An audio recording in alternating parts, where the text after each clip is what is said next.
आइए हमारे साथ कार्यक्रम में शामिल हो रहे हैं केडियानोमिक्स के फाउंडर और सीईओ सुशील केडिया साहब। केडिया साहब, बहुत बहुत स्वागत है आपका। सबसे पहले आपको नए साल की बहुत बहुत शुभकामनाएं, हार्दिक बधाई। और उम्मीद करते हैं सर नया साल आपके लिए मंगलमय हो, स्वस्थ रहें, मस्त रहें, व्यस्त रहें और ढेर सारी वेल्थ आप अपने लिए और अपने कस्टमर्स के लिए, निवेशकों के लिए भरपूर बनाएं इस नए साल में। ऐसी हमारी शुभकामनाएं सर। धन्यवाद अनिल जी, जो करेंगे साथ में करेंगे और सारा मजा मिलके लेंगे। साढ़े नाल रहोगे तो ऐश करोगे। वाह, क्या बात है। बिल्कुल सर, बताएं सर। थोड़ा लग रहा है नए साल की शुरुआत में अब मार्केट का ऐश करने का मूड बन रहा है। ये मतलब टेम्पररी मूड है या फिर थोड़ा लंबा चलने जैसा दिख रहा है? अनिल जी, 2025 के वर्ष का पूरा अगर मैं अनुमान लगाऊं, क्योंकि रीति रिवाज है साल के पहले दिन अनुमान लगाना चाहिए, काम आए नहीं आए, तो अगर मुझे अनुमान लगाना ही है तो मुझे लगता है इस वर्ष में 2025 में निफ्टी दोनों स्तर दिखा सकती है, 27,000 भी और 21,000 भी। और माहौल जो भी चार्ट्स का बना हुआ है, लगता है उसमें 27,000 की तेजी पहले होगी। पर अगर अब मैं स्कोप को थोड़ा एक्सपैंड करूं और ग्लोबल मार्केट्स की तरफ जाऊं, तो वहां विरोधाभास उत्पन्न हो जाता है कि नैस्डैक और S&P तो अपना टॉप बना चुके हैं, तो फिर निफ्टी इतना जोर कैसे मारेगी। तो इस सवाल का उत्तर अगर हम अभी ढूंढ लेंगे तो अगले 1.5-2 महीने जो बार बार रोज सवेरे उठ के देखेंगे वॉल स्ट्रीट पे तो खून बह गया, तो हम डरेंगे नहीं। यहाँ पे वो कैसे संभव है, उस बात को समझना शायद आपके दर्शकों के लिए बहुत काम का हो सकता है। तो देखिए, ब्रॉडली ओवर द इयर्स सारे equity markets, equity asset class एक तरफ चलती है। ओवर 1 साल सवा साल के पर्सपेक्टिव पे भी आगे पीछे सब बाजार कैचअप कर जाएंगे। फिर 3-4 महीने का लीड लैग संसार के विभिन्न मार्केट्स में बिल्कुल स्वाभाविक है। अमेरिका के मार्केट में इलेक्शन था, उन्होंने अपना टॉप लेट से बनाया। हमारा मार्केट 26,200 का टॉप कई महीने पहले बना के ऑलरेडी नीचे आ चुका। हम जब नीचे आ रहे थे तो अमेरिका ऊपर जा रहा था, राइट? तो अमेरिका ऊपर जा रहा है तब भी तेजी नहीं होगी, और अमेरिका नीचे आएगा तब भी मंदी होगी, ऐसा नहीं। अब हमारी इलेक्शन की तेजी शुरू हो रही है, तो यहां से इलेक्शन की तेजी के कौन से स्टॉक्स हम 1 मिनट में आएंगे उस पर।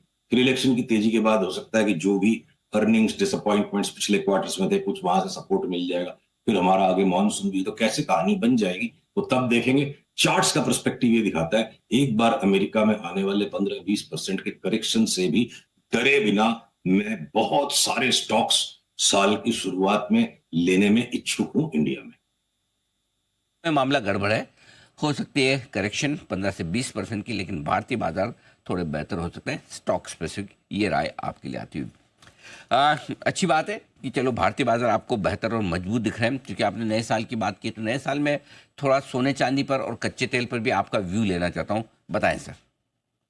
कोई परिवर्तन नहीं है दोनों के व्यू में। गोल्ड सिल्वर में सब्सटैंशियल करेक्शन अभी भी ड्यू है, जो चल रहा है, बीच में थोड़े थोड़े रिबाउंड आएंगे। और क्रूड जो है ना, बहुत ज्यादा कुचल करके, निचोड़ करके, बिल्कुल जो है ना लास्ट में जैसे बोले हमने नींबू निचोड़ निचोड़ के उसका छिलका बच रहा है। अब क्रूड में और नीचे ले जाने की गुंजाइश फिलहाल नहीं दिखती है। अब वो 20 दिन लगते हैं, 25 दिन लगते हैं, 30 दिन लगते हैं, टाइम पास कर सकता है। क्रूड की चार्ट ही एक चार्ट है जो चीख चीख के कह रही है कि कोई जियो पॉलिटिकल इवेंट को अब आना है जिसका मिडिल ईस्ट से नाता हो। स्कैरसिटी लेड जंप आना चाहिए क्रूड में, ऐसी उसकी चार्ट है। और चार्ट से हम जियो पॉलिटिकल इवेंट को प्रेडिक्ट करेंगे, ये बात कुछ लोगों को वाहियात लग सकती है। पर ऐसा है ना जी, क्रिकेट के मैच में ज्यादातर टाइम क्रिकेट के मैच का आउटकम सट्टे का भाव डिसाइड करता है। तो सट्टे के भाव से भी आपको मालूम पड़ सकता है क्रिकेट के मैच में क्या होने वाला है। क्रिकेट के मैच का अनुमान लगा के आप सट्टे का भाव फिक्स मत करो, इसीलिए टेक्निकल एनालिसिस काम करती है। तो क्रूड की चार्ट में हम इंतजार में हैं कि कब कंफर्म्ड हो जाए अप ट्रेंड। अभी नॉइस के अंदर एकदम लास्ट बॉटमिंग आउट प्रोसेस में, अप ट्रेंड कंफर्म हो जाए तो हो सकता है हम $100 तक के उछाल के लिए मेंटली अब रेडी है। अच्छा, $100 तक कच्चा तेल, वंडरफुल, क्या बात है। और सोने चांदी में तो कमजोरी रहेगी रहेगी। आप कह रहे हैं कि पहली तारीख को ही आप भर भर के शेयर खरीदने को तैयार हैं, तो आपकी टॉप 5 पिक जो आप खरीदेंगे पहली तारीख को? आज के आज नहीं खरीदेंगे, स्टैगर करेंगे। अगर क्रूड में इतनी बड़ी तेजी दिखती है, हाँ, तो देखिए लार्ज कैप्स में ONGC एक नो ब्रेनर है। इस इंडेक्स के लेवल पे भी 50% तक की रिटर्न ONGC में आ सकती है, तो वो एक नो ब्रेनर है। उसके पीछे पीछे लार्ज कैप्स में रिलायंस ठीक है। यानी टॉप 5 के साथ समस्या है ना, किसको ना बोले। मतलब सारे तो आकर्षक हैं, तो किसको ना बोले, तो मुझे 10-15 स्टॉक्स बोलने दीजिए प्लीज। फिर अगर मैं आपके इंटरटेनमेंट मीडिया स्पेस में आ जाऊं, तो आप जी बिजनेस है इसलिए आपके चैनल पे बैठ के नहीं बोल रहा हूं, अदरवाइज भी जी इंटरटेनमेंट के अच्छे दिनों को बहुत ज्यादा पोस्टपोन कर दिया गया है। अब उस चार्ट को रोक पाना संभव नहीं लगता है, वो फटेगी, यहां से उछलेगी, ऐसी वो चार्ट लगती है। 50-60% तो जी इंटरटेनमेंट में भी देखते देखते बढ़ जाए, जी मीडिया 60-70% बढ़ जाए।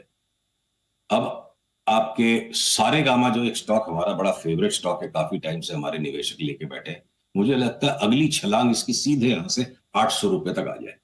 अब मैं हर एक सेक्टर में 2-2, 3-3 स्टॉक्स आपको कहने की इजाजत चाहता हूं, क्योंकि इतनी सारी अपॉर्चुनिटीज है। ऑटोज के अंदर टाटा मोटर्स हमारा फेवरेट, ये 50% तक की ऊपर की चाल दे सकता है। लॉजिक इसकी शायद किसी के गले नहीं उतरेगी, पर होता बार बार यही है पिछले 15 साल से।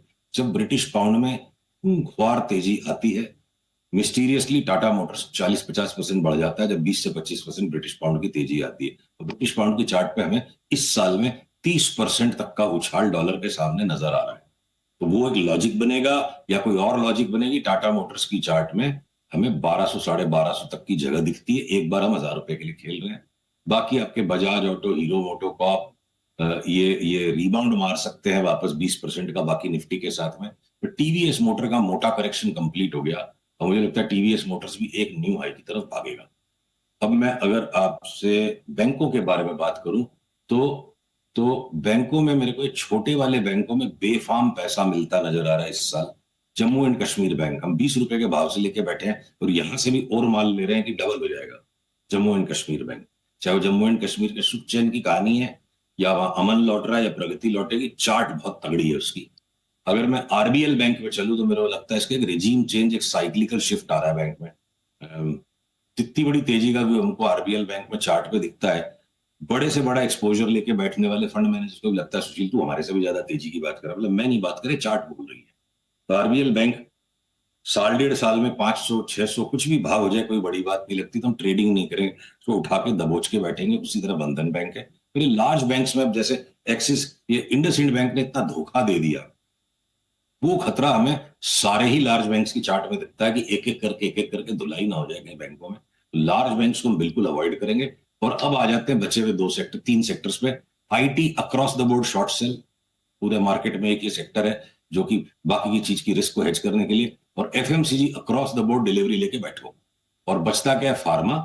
तो फार्मा में अनिल जी, छोटे वाले जो कुछ स्टॉक्स में 20% का एक फाइनल रिबाउंड फर्दर पुशअप हो सकता है। लार्ज कैप फार्मा का सबका आईटी का टॉप होने के बाद मुझे लगता है अगले महीने 20 दिन में इनका भी टॉप हो जाएगा। ये हमारी सेक्टर वाइज समीक्षा है। ओके, तो मैं आपके सामने सम अप कर दूं। पहले तो कुछ स्टॉक्स जो पसंद है, कच्चे तेल में अच्छी तेजी की उम्मीद कर रहे हैं केडिया साहब, और वो बता रहे हैं कि $100 तक जा सकता है। ऐसे में ओएनजीसी, रिलायंस, 2 स्टॉक उन्हें पसंद है। जी एंटरटेनमेंट और सारेगामा, ये 2 स्टॉक और उन्हें पसंद आते हैं दिख रहे हैं डिलीवरी के लिहाज से। अब आइए कुछ सेक्टर्स जो पसंद है। टाटा मोटर्स उनकी टॉप पिक है ऑटो में। इसके अलावा बजाज ऑटो, हीरो मोटो और टीवीएस भी पसंद है। टाटा मोटर्स में 30% तक की तेजी यहाँ से बन सकती है। बैंक्स, यहाँ पर 2 छोटे बैंक पसंद है। एक जम्मू कश्मीर बैंक, जहाँ पर 100 रुपये के आसपास से यहाँ से भी बड़ी तेजी बन सकती है। और आरबीएल में भी बड़ी तेजी 500-600 रुपये तक की बड़ी 2 से 3 गुना हो सकता है। लार्ज बैंक्स वो अवॉइड कर रहे हैं। लार्ज बैंक्स नहीं खरीदने, बड़े बैंक्स नहीं खरीदने, सिर्फ छोटे ये 2 बैंक खरीदने। आईटी शेयर नहीं खरीदने हैं। एफएमसीजी शेयर बिल्कुल खरीदें, लेकिन निवेश के लिहाज से डिलीवरी लेकर। और फार्मा शेयरों में छोटे फार्मा शेयर खरीदें, बड़े फार्मा शेयरों में अब ज़्यादा कुछ दम बचा नहीं है। बहुत बहुत धन्यवाद केडिया साहब, ये सारी राय हमारे दर्शकों को देने के लिए और विस्तार से बताने के लिए। 21,000 और 27,000 ये आपके लिए रह सकती है निफ्टी की रेंज साल 2025 के लिए।